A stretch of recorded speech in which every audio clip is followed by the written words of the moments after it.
Et quels sont les principaux symptômes?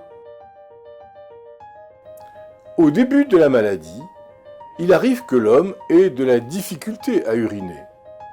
Avec le temps, cette tension peut affecter les muscles de la vessie et les rendre hypersensibles.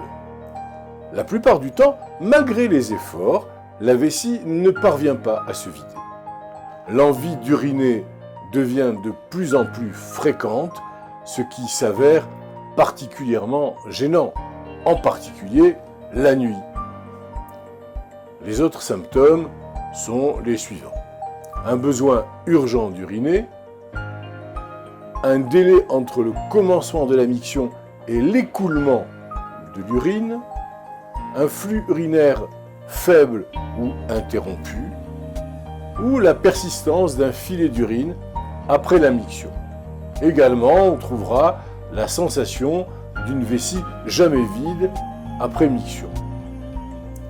Il existe également une douleur dans le bas du dos parfois, voire dans le bassin ou le haut des cuisses. Une vessie qui ne se vide pas correctement est un facteur d'infection des voies urinaires.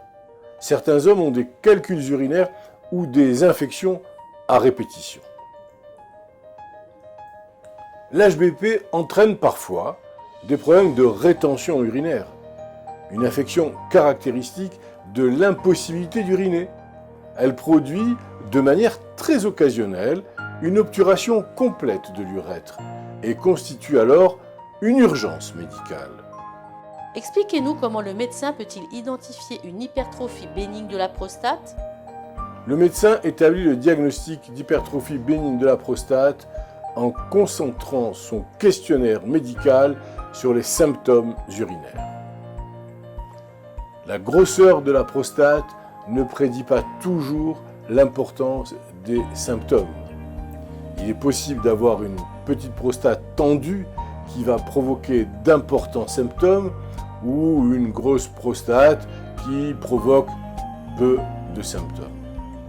Dans l'un et l'autre cas, les symptômes sont provoqués par l'obstruction causée par la prostate. L'examen physique va inclure automatiquement, systématiquement, l'examen par toucher rectal, au cours duquel le médecin palpe la prostate au moyen d'un doigt ganté pour vérifier sa taille et sa texture. Il existe également un examen sanguin qui mesure une protéine spécifique sécrétée par la glande prostatique, appelée aussi antigène prostatique spécifique ou PSA. Le taux de PSA peut être légèrement élevé dans l'hypertrophie bénigne de la prostate ou bien plus élevé dans le cancer de la prostate.